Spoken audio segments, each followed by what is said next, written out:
given that we're in this hype cycle and there's a lot of excitement, I think I feel a responsibility to remind myself and the people that I work with that it is really important for us to think through how do we use this technology for good.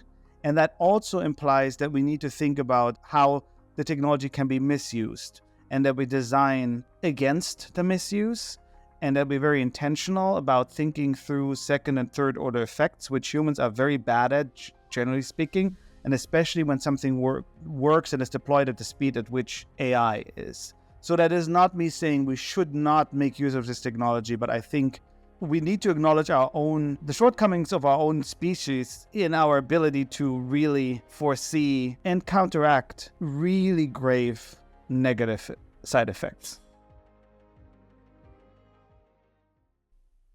Hi, everyone. Welcome to the DXC stage. I have the delight of welcoming Benedikt Lehnert to the stage. Hi, Ben. How are you today? I'm great. How are you, Gordon? I'm doing good. Happy Monday. Just to introduce you a little bit, Ben is an Entrepreneurship and Design Fellow at Princeton University. Ben, tell us a little bit about what you do today and give us a bit of a background. Sure. Starting with the background, I'm a designer by trade and training, and still very much so identify as such. And have had the privilege and over the years to build startups, build my own businesses, sell them, end up in large-scale businesses and leading design and research, both at Microsoft and SAP. I also teach entrepreneurship and design at Princeton, where I get to work with the next generation of business leaders and hopefully teach them a thing or two that I've learned along the way.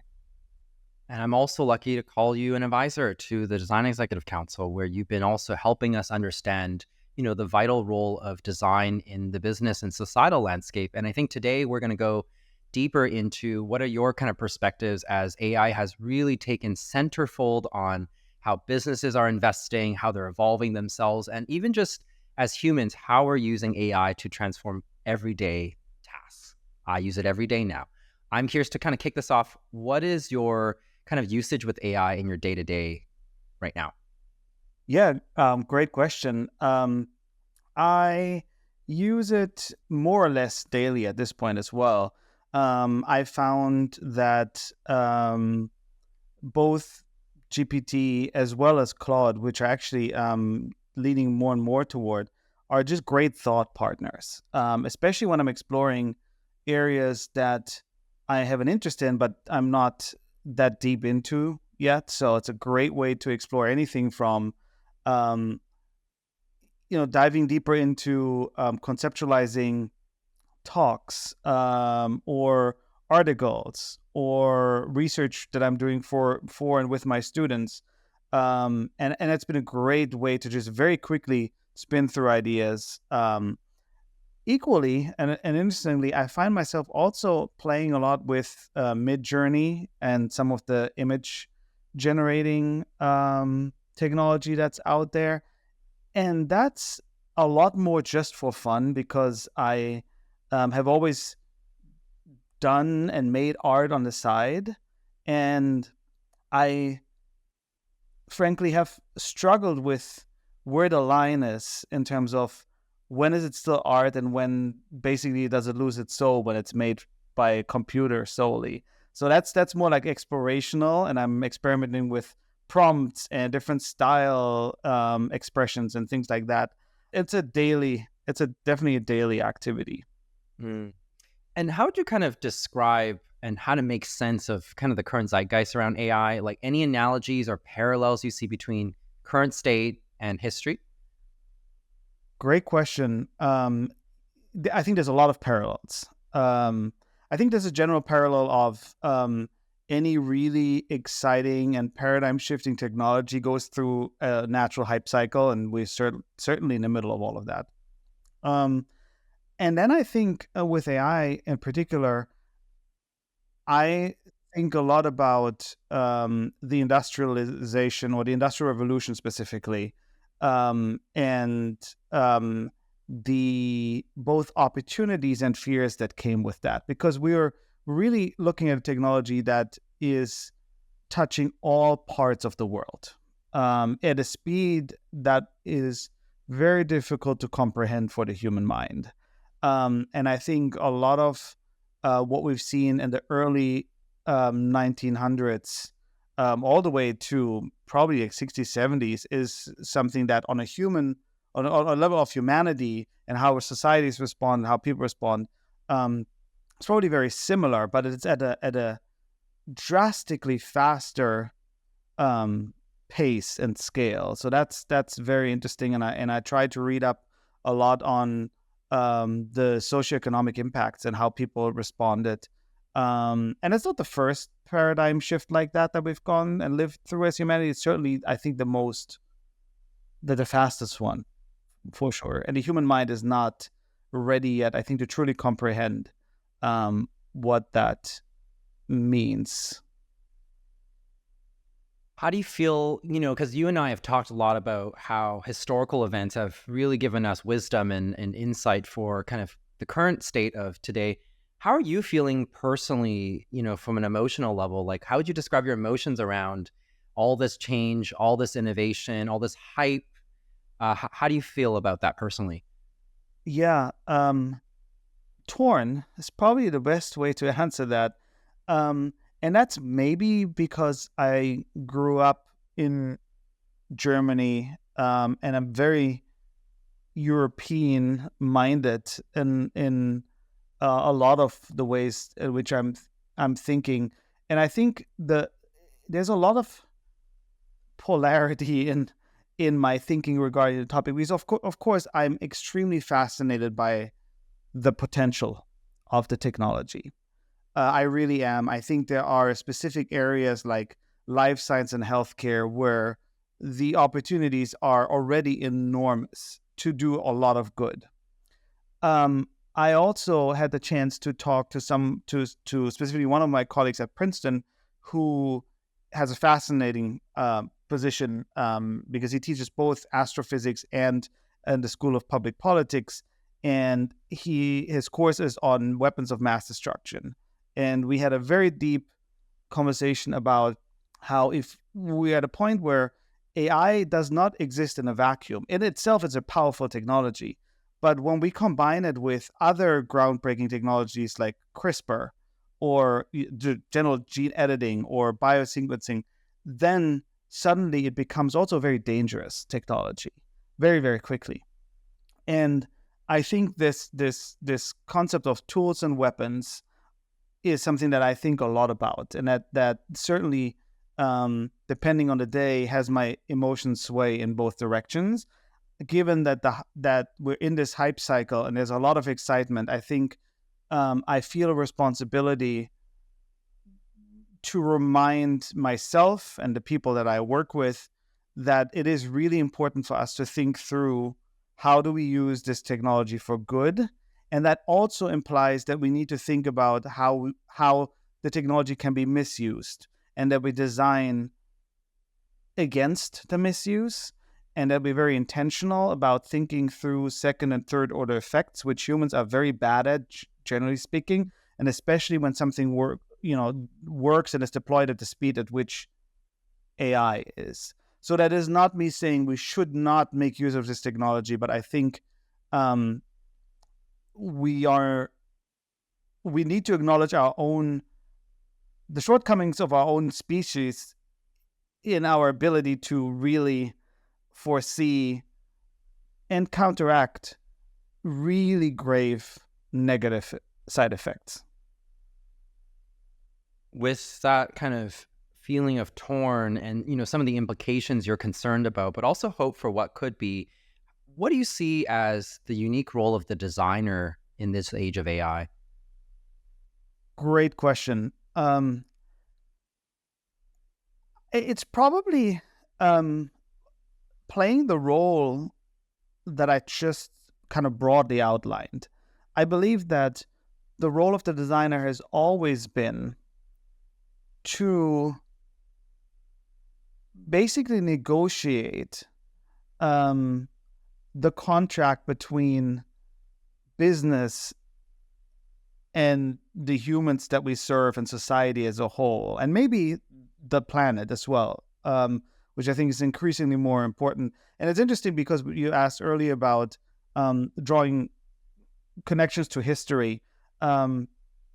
There's a quote that I don't fully get together now by the founder of the new Bauhaus in Chicago, who came over from Europe and founded the new Bauhaus in the early 1900s.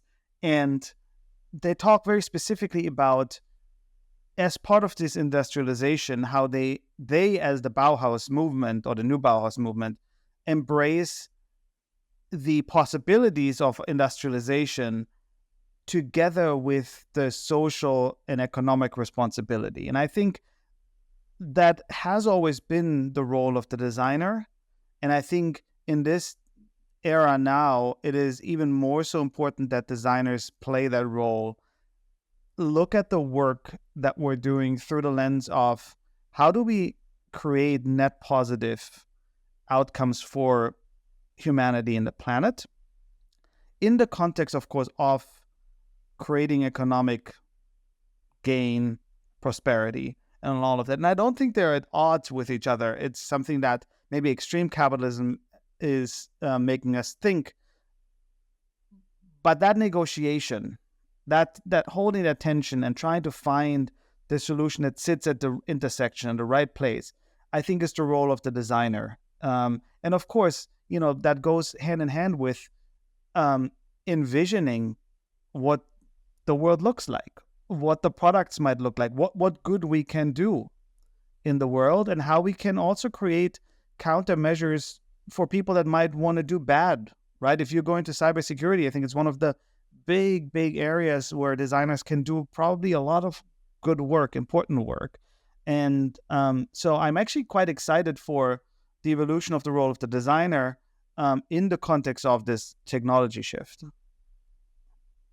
On the note of the role of the designer, there's also what is actually happening with AI, how it's being considered today and how it's being implemented today versus how you and I might want it to be implemented, and the role of the designer. How would you kind of characterize how it's actually being done versus where we want it to be? And what might be the opportunity for both the business side and the design side to really find a better partnership, close those gaps? That's a great question because we could take this in so many different directions. I think given how broad I went so far with replying to the questions, maybe a bit more tactical and concrete is a good way to start this. I think what we're seeing in the way it's being implemented today is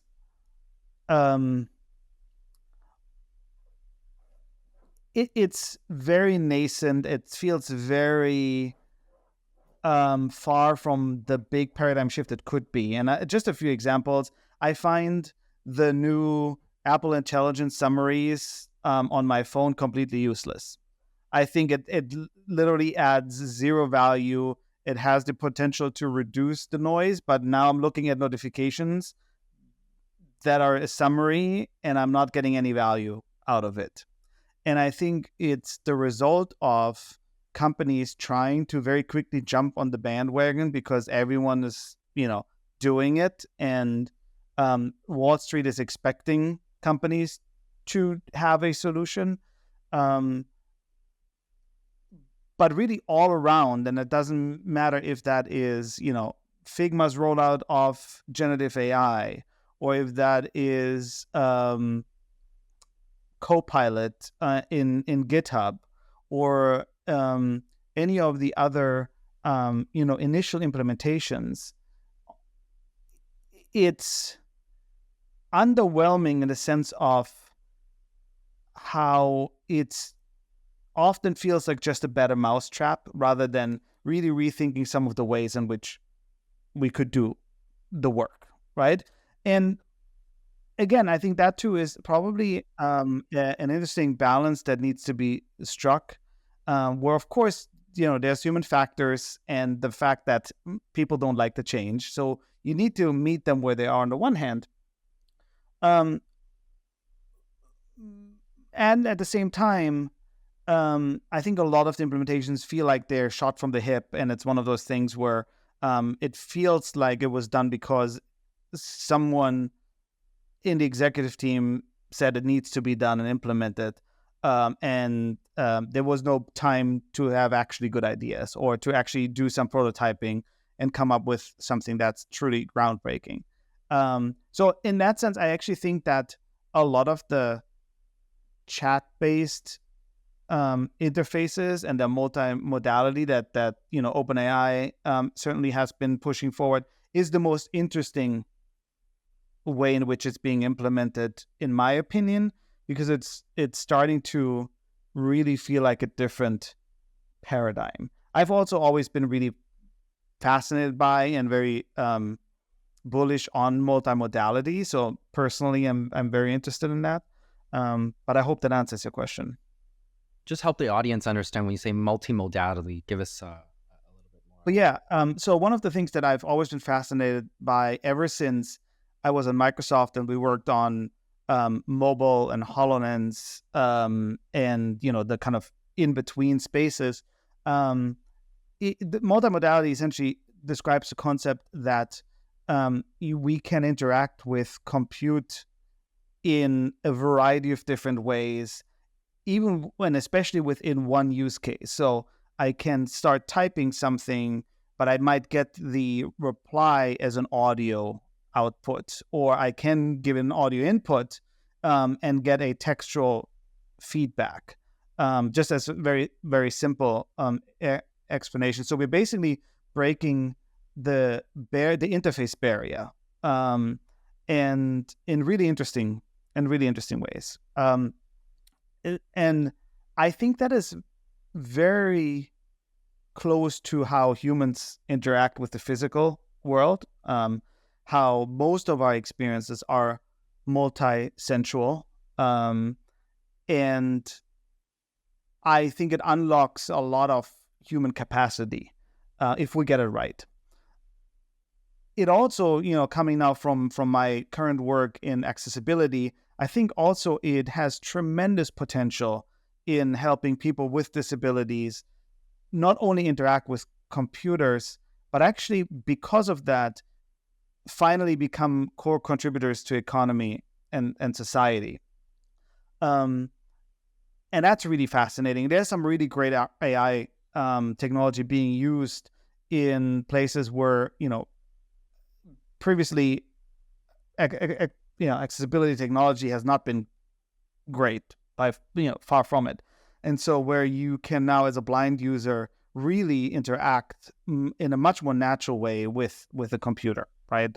Be that through GPT or be it through some new generation of screen readers or operating systems. So there's a lot happening there. You can use, the phone camera now as a way to really see, in quotes, what's around you, and add information to your AirPods, for example. Right. So that concept of multimodality and the ability to truly lean into that with the help of AI is I think groundbreaking, and something that is probably a massive leap in the way humans interact with machines.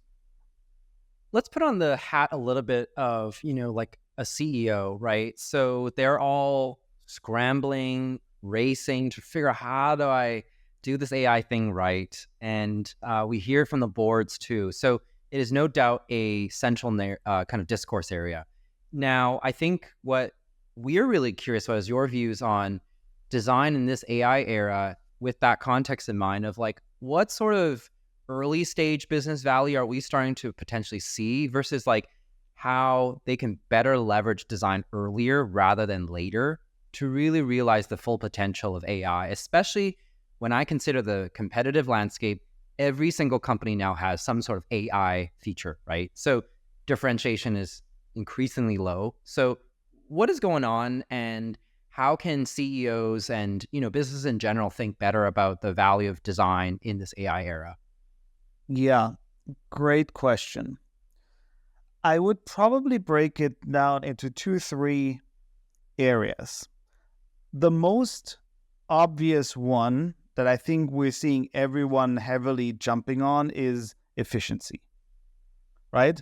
So the bigger the organization, the more there are pockets of inefficiencies based on human dynamics, based on legacy systems. And I think having lived and been in two really large-scale organizations serving really large-scale customers, I can certainly see that being, a big value driver. So, I think that the immediate downside, the immediate effect of that, we don't know yet if it's a downside, but the immediate effect of that is layoffs happening left and right in the tech industry, and a lot of big scale companies, because companies have always known it, and now there's maybe a way to optimize workflows using AI technologies, right? So efficiency being a value driver short term, certainly. But I also think that will very quickly probably become, it's done. It's done with, and what do we do now? And I think you rightfully pointed out that at this point already, pretty much every company has some form of AI technology built into their products, in some form or fashion. And the reality is, it will be just that. I think AI is just a fabric that will be woven through all the software that we interact with, and actually probably also the hardware, because we see that already.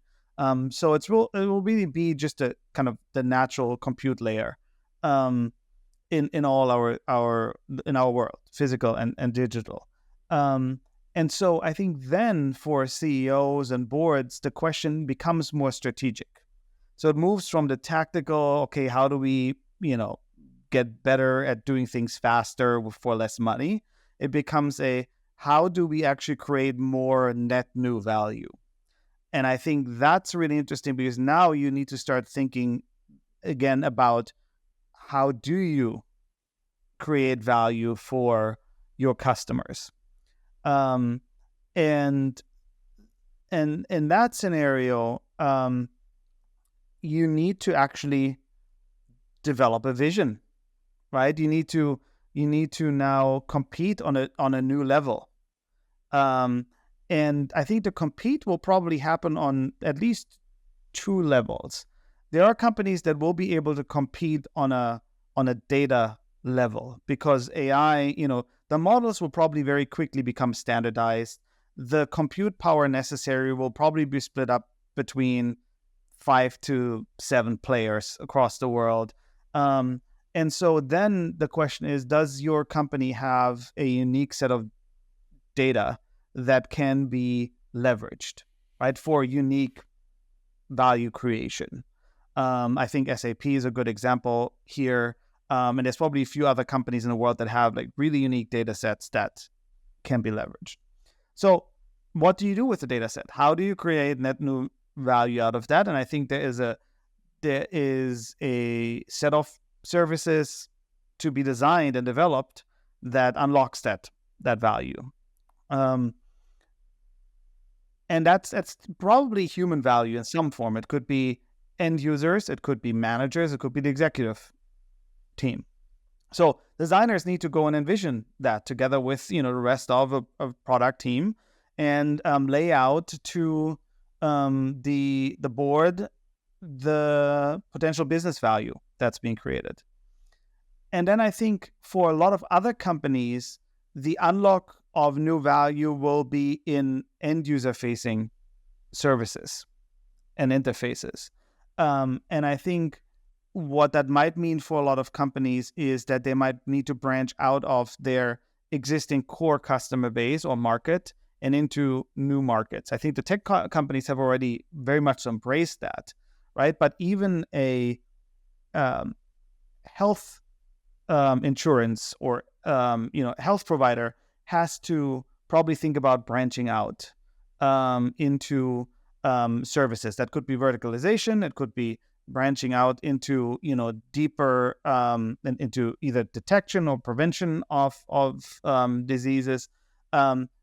It's the end user facing value unlock that I think is really interesting. Another example that I just came across in a small startup company that is using some of the widely available AI technologies to detect skin cancer, on your phone, and they connected to a dermatologist praxis, and through that they found ways that it's fully legal, and it's a fully transparent value chain.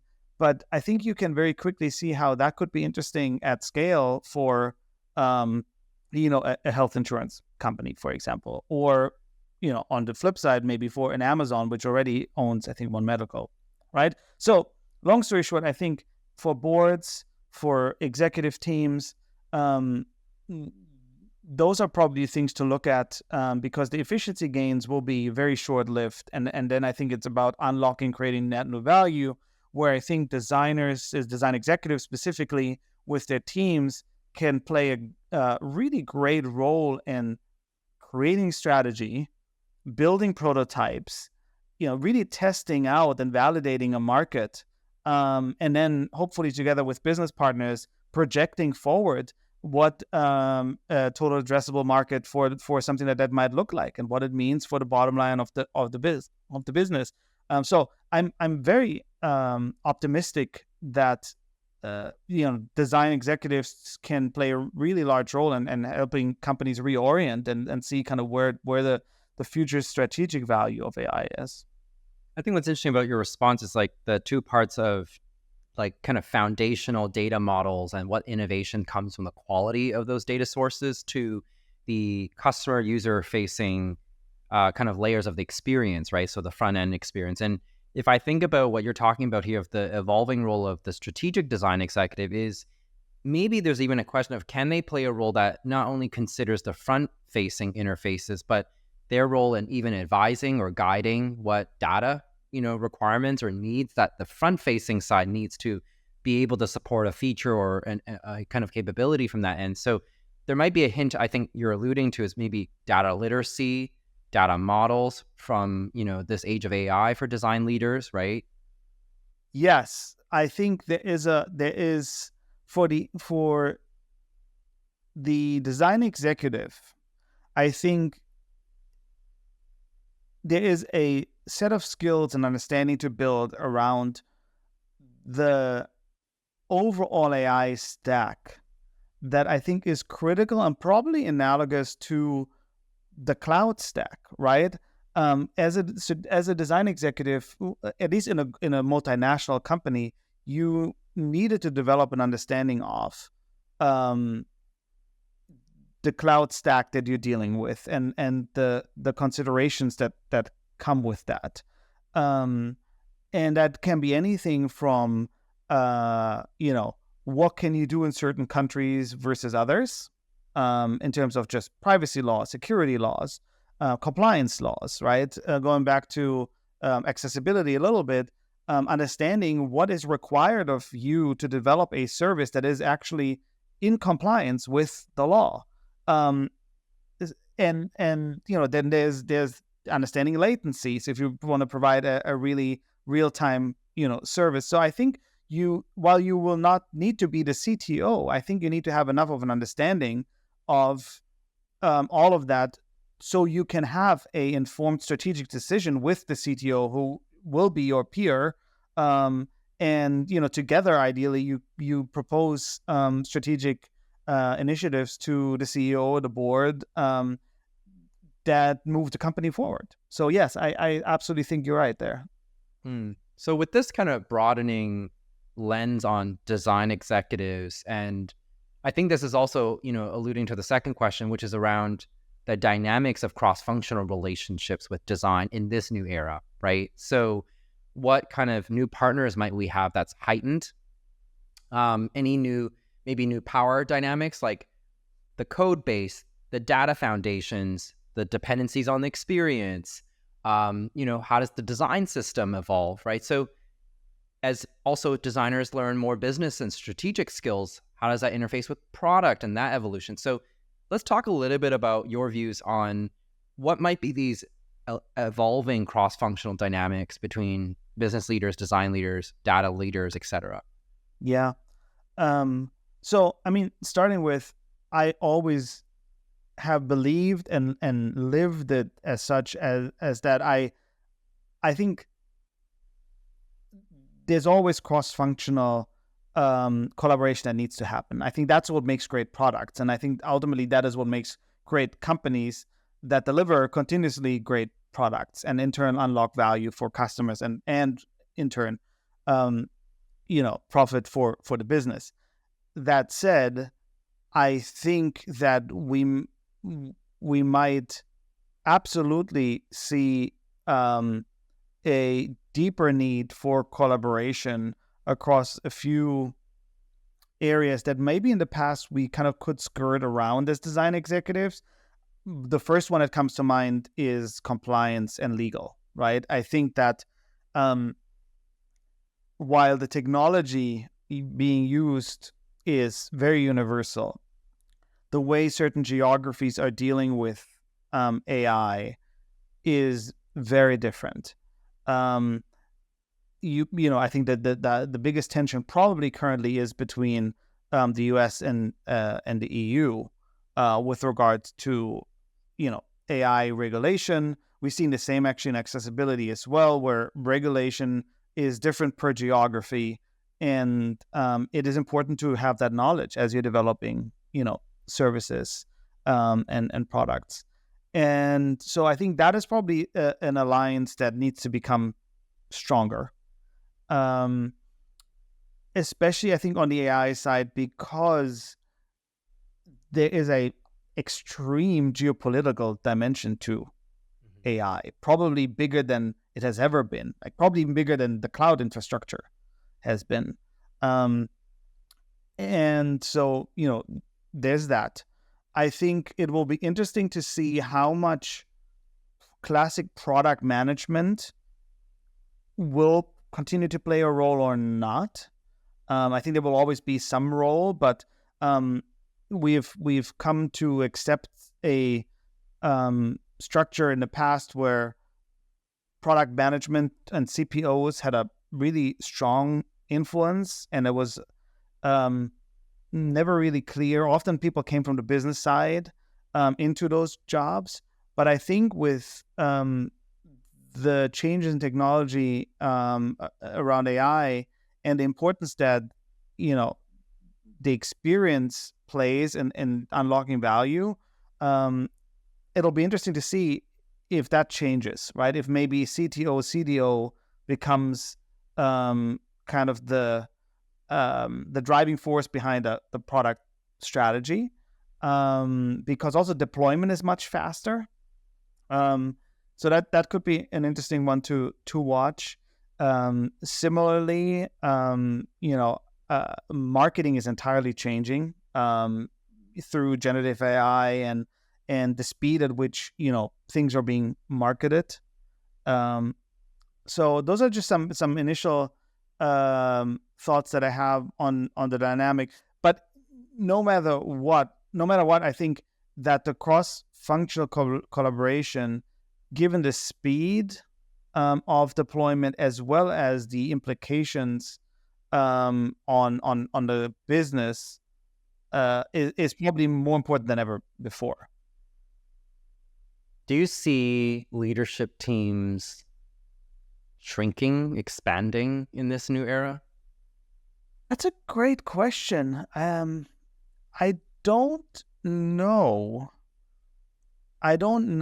Because I think it's so highly dependent on the kind of business that you're in, that I'm not sure if they will develop into one or the other direction. I mean, we see a lot of companies now having chief AI officer, which is probably kind of silly because, we also didn't have a chief cloud officer in most companies, right? Or chief mobile officer.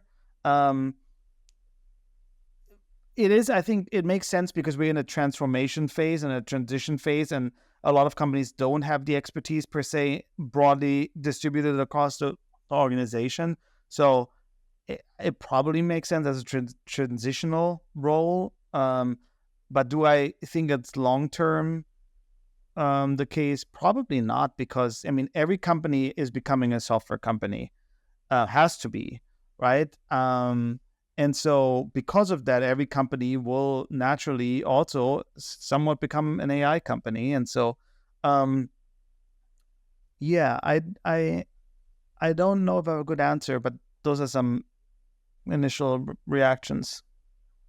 As AI continues to pick up pace, speed, breadth, and coverage, what aspects of knowledge and creative work do you believe should remain more human-driven, and why? Let's just start there, because I think design organizations themselves are evolving quickly, right? And I'm thinking about our colleagues in user research, product design, operations, content. Like, how might you view the aspects of that work, and what might remain more human, and what might actually get automated or, augmented? Great question. Something I spend a lot of time thinking about so far. So I'll start with my general premise on AI in the creative process. I think it is important that we look at AI as a tool, period. And as a tool, I think it can and it will accelerate a lot of the things that we do, from writing to designing to producing to analyzing and understanding research insights. As I think it's a catalyst, an accelerant, a tool that helps us do these things better and faster.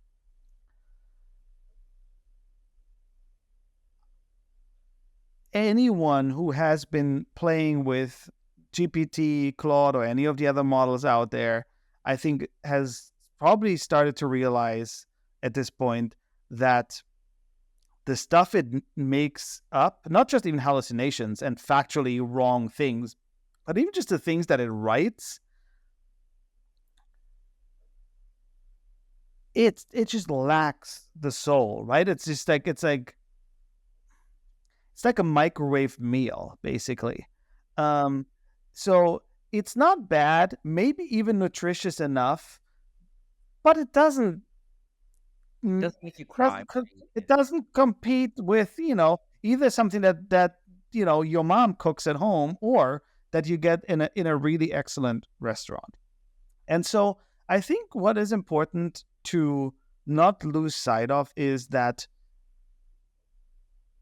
we make things that, or for those of, I'll rephrase this, for those of us who make things that other humans interact with, it is imperative that we always look for the emotional connection that the thing that we make creates or doesn't create with the human on the other side.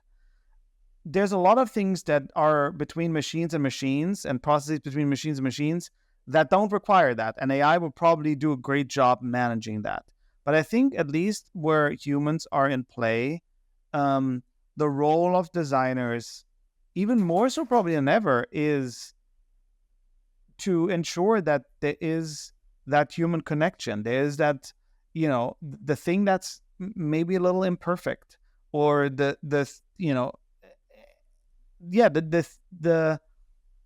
human intention, the human touch. And if we want to go all the way there, in my personal view of the products that we make, if it's made by a human, I've written about this, you embed a piece of you into the thing that you make, even if it's a digital product, and that is the thing that resonates with people. It's the soul of the product, and I don't think that that's something that will be replaced. And I think the other part of the answer to your question is more along the lines of questioning if we should make the thing that we can make in the first place. I think there's a skill set to be built around ethics and building a vision that is really focused on a net positive for society and the world. And I think that's something that designers need to get really, really good at. So, very broad answer to the question. Um, but I think that we're not under threat in terms of the things that we do as much as some people might think. But I think this whole transformation that's happening gives us a chance to really examine what matters in what we do and why it matters, and especially why it matters for people. It's so easy to get lost in a technology discussion and forget that what we're making is something that people love and want to touch and want to interact with and feel something when they do. And I think that's really important, because we made the world the way it is, and we can change it, and we shouldn't make it better. I think that's our job. Do you feel there's any particular disciplines within the design world today that are, evolving faster than others as a result of the availability of these tools? Anything you've seen that might be interesting to highlight?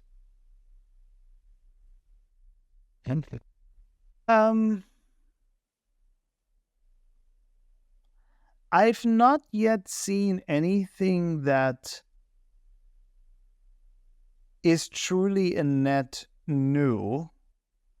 I've not seen anything that's truly a net new. However, what I've seen, and that's a really interesting development, is that I've now, even within my network, even within my own work, I've now experienced a lot of designers that are leveraging the combination of LLMs and code editors to make the ideas real working code and putting it out there. It's probably one of the most interesting developments, because for so long we've been talking about prototyping, and I'm a big believer, ever since I designed my first hardware product, a big believer in prototyping as a real creative unlock and eventually also business unlock. And so, we had like really crappy tools to prototype. Even the best tools we had, in the past, like Framer and others, when they were still prototyping tools, they're crappy compared to the fact that now you can literally make something that has a back end and a front end and it's working, and you can start making money with that. Really interesting. And you can make something, you can put together a little app in a weekend. So I think that's a very interesting development. And then, everything else is just getting easier, right? I can put together a really nice app design interface, what have you, pulling together some, of my own components, maybe going to Midjourney, creating some really cool visuals, maybe going to 11 Labs and making some really cool audio experiences and putting it all together in a very short period of time. So, interestingly enough, one thing that had me think about is, are we going to see the emergence of like true, not holistic, but maybe more like generalist product designers that have the ability to, develop a vision, use these tools to quickly put together something that's actually working, so that we can then test the real thing rather than the click dummy or the prototype, and in turn we get better research done, right? So I think thinking about it more about the product design and development stack and process, there's some really interesting things happening there. Most of it is not net new. It may be really the only thing that might be net new is the fact that, if you have an idea now, you can actually go from design to working code, front and back end, and deploying it in basically no time. Yeah, I think that gap between concept to reality is shrinking, right? As we get access to these tools. And I think it unlocks some of the traditional barriers to reality that we might have been held against, like, should design. Yeah. Um, Yeah. And I think for design executives now, I think the interesting thing here is how do you put together teams that are small but really, really mighty? Like imagine you have a team of 5 or 7, so sub 10, which is always like a magic number in big organizations, and that team can go and produce a functioning new product within a matter of let's say a month. It probably doesn't take that long. Let's say 2 weeks, right? And what's interesting is that I think, of course, there could be an engineering team that can do that too, right? The great thing for design executives is that designers can come up with the vision, come up with the design, and make it feel really, really compelling and attractive and easy to use and all of that. And, make it and deploy it pretty much at the same time, and then produce, maybe even together with a research team, the evidence needed to make the business case that there's something here that can be unlocked. I think what's interesting is and correct me if I'm wrong, but what I'm kind of almost hearing is like the potential for displacement for true creative visionary thinking is AI's not even close. It might generate some ideas, but like to fully put it together, like that cohesive thinking is really hard to replace. But what I'm also hearing is if code is becoming more commodified, where's that? I actually truly wonder, like, what are the engineering community's perspective on their roles and the durability of where that value is shifting?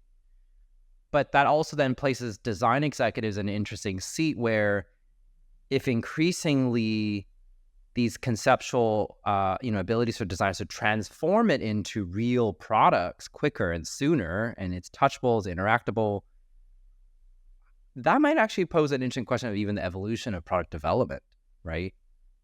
Yeah, absolutely. I think there's a lot there that, because everyone is so, kind of focused on the efficiency gains we talked about earlier, that thinking through how one could leverage the already existing technology to build whole new types of design / product development teams is a really interesting one. Now, of course, in the bigger organization, the longer that transformation might take. But it's a really interesting experiment that if I was running a large-scale organization, I would probably start experimenting with. I would probably try and find, because, you need a different skill set too. You need to have people that actually are able to almost like pretty much what startup people do, right? So someone that can take an idea or an observation in the market, form it into an idea, form it into at least a hypothesis and a vision, and then use all of these tools that are available now and start actively prototyping something that is not a click dummy, but is an actual functioning product that could go to market in 2 to 4 weeks' time. But I would probably, if I was a design executive in a large-scale organization, I would probably put together, scratch together a team of 5 to 8 or something like that, and try and identify 2-3 use cases that might align with the broader strategy of the company, and give them, a quarter. Say, let's see what we can do. Because, with an organization of a certain scale, that's A, doable, and B, could potentially lead to really interesting internal transformative unlock. Right. I think this leads us to the next question really well. So, here we're talking about fundamental changes in capabilities of humans and different disciplines. Now we're also talking about at the organizational level how the functions themselves might change and the evolution of dynamics of cross functions. But the next layer, I think, is the evolution of the experience. How does it look and feel in the next 3 years versus the next 10 years? And I've been asking every single one of our members this question. So curious to hear from you, what do you see user customer experiences looking like 3 years from now? And then we'll go to 10 after that. Yeah. So typically, I think we, the collective we, overestimate what we can do in 3 years and underestimate what we can do in 10 or something along those lines. So I think in the next 3 years, it will probably look a lot closer to what it looks today. So I think a lot of the changes we're seeing will be a better version of what we already have now. So no matter if it's, my example from earlier regarding my summaries of my iPhone notifications being really crappy, they might get better, right? And so will be my automatic replies and my expense report generation and all of those kind of things. I think they will be getting really, really good. And I think they will make everyone's life a lot easier. I also think that because of that, we will start to see more multimodality in certain areas. And that could be, I think some of the use cases or scenarios that come to mind for me, aside from accessibility, which I think we'll actually see hopefully more multimodality popping up. I think it'll be probably in transportation. So when we're on the go, when we're traveling, there's interesting use cases to be built between the phone and AirPods and or the phone camera and the AirPods and the phone screen, or maybe the Meta Ray-Ban glasses and the AirPods, cars, right? What we can do in the car and what we can't. About 10 years ago, we developed a thing at Microsoft called Play My Emails, where you could interact with your emails and it would summarize it for you in human language. It was all very hard-coded, very good for the time, but very hard-coded. And I think there's a lot more like that we can do. And we'll probably see more of that. Another use case is probably anywhere where you need to have your hands free. So professional use cases, service workers that are out in the field, probably healthcare, doctors, right? Surgeries, surgeons and stuff like that could be really interesting. And then, we were promised self-driving cars. We don't have them yet for the most part. So I think there's a chance that within the next 3 years, things are going to move there. So, and there too, we'll have some multimodality, right? Where we can interact with the car in a variety of different ways. So I think that's kind of what I think the world will look like in the next 3 years, is basically getting better versions of what we have today. Like, probably significantly better versions, in maybe, I don't know, 1 year increments. 10 years is more interesting because I think there's a lot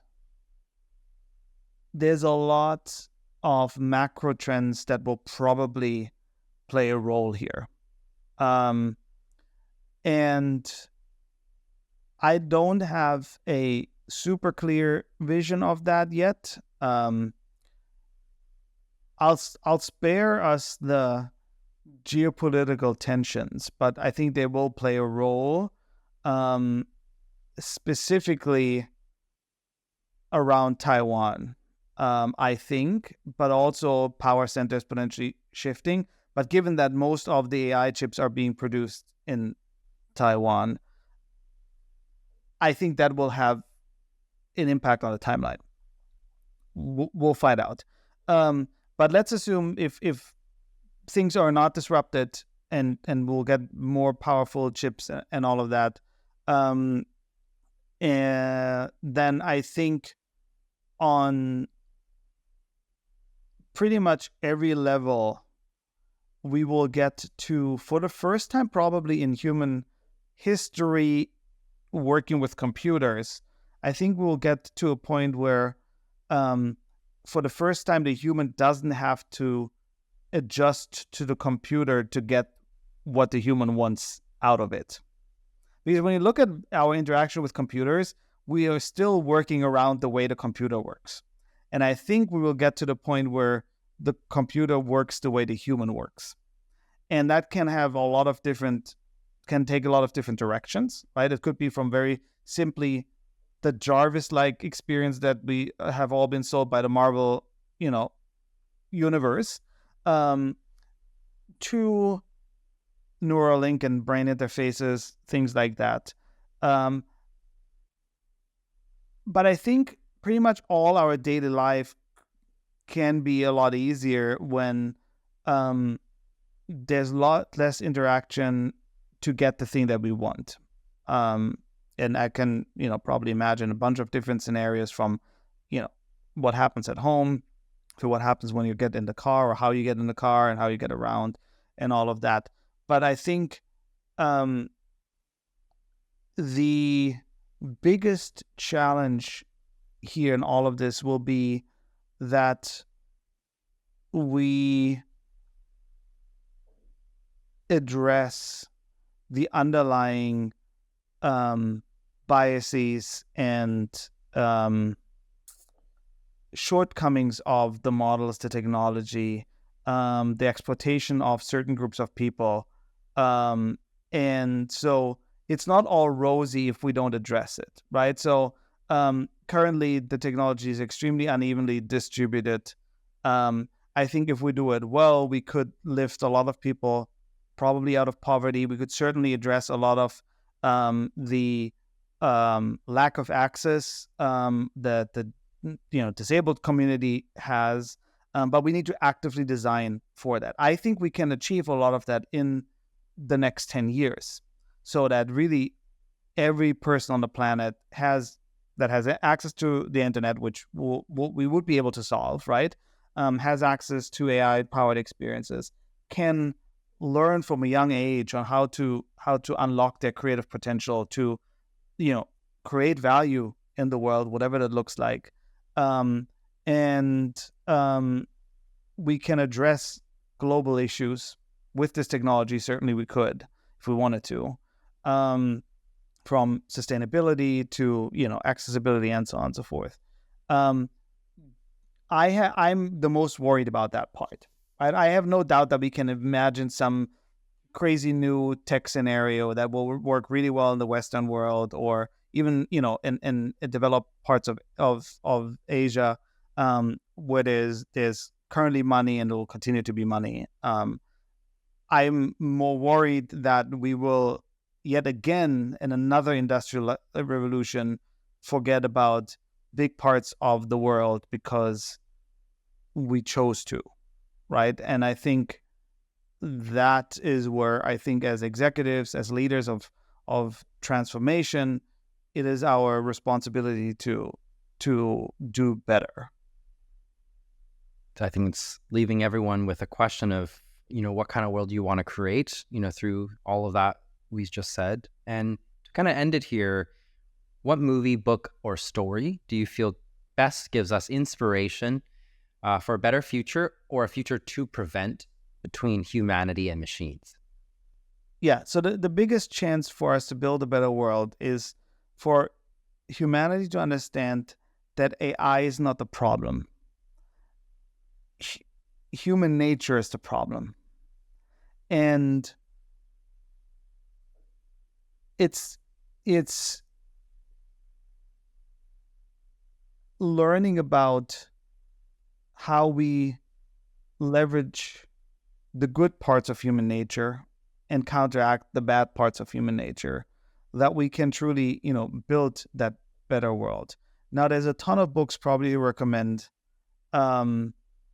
to learn about this. I would say, any sort of poetry you can read, you should probably. So I think ultimately what I think a big problem is in the world that is being created and the people that are creating these technologies is that I think a lot of them are disconnected from their own humanity, and at least afraid of their own humanity. And we cannot connect with the rest of humanity if we are disconnected.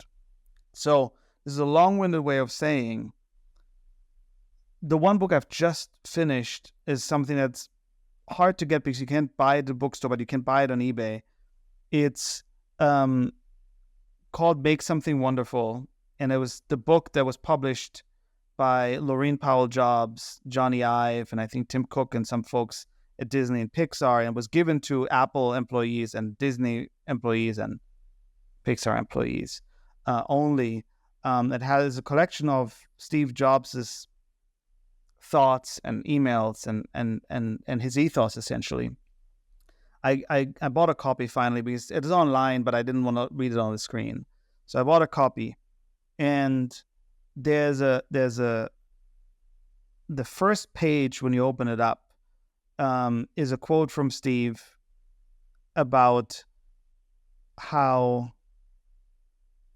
we're essentially paraphrasing, but we're put here for a fairly short period of time to make something that matters and make something wonderful, because it's how we express our appreciation for our species and for the planet. And so, to answer your question, I would probably right now at this moment recommend that, because I think we're living through a time where I think if there's one thing that can save us is that we connect with our own humanity. And human nature is messy. And I think the business world has made itself believe that if we only follow the numbers, it won't be messy. But it has led us on a track that is disconnected from us. And so I think that is the biggest chance we have. It's also the biggest danger to us, fucking up this world. And so I think I'll leave it at that. So why don't we get a little bit messier as artists and, learn how to paint without fear and have that courage. And that's an eloquent ending. And I've been trying to get my hands on a physical copy, so I will borrow that one from you once. Yes. It's a great book. I think we will need more leaders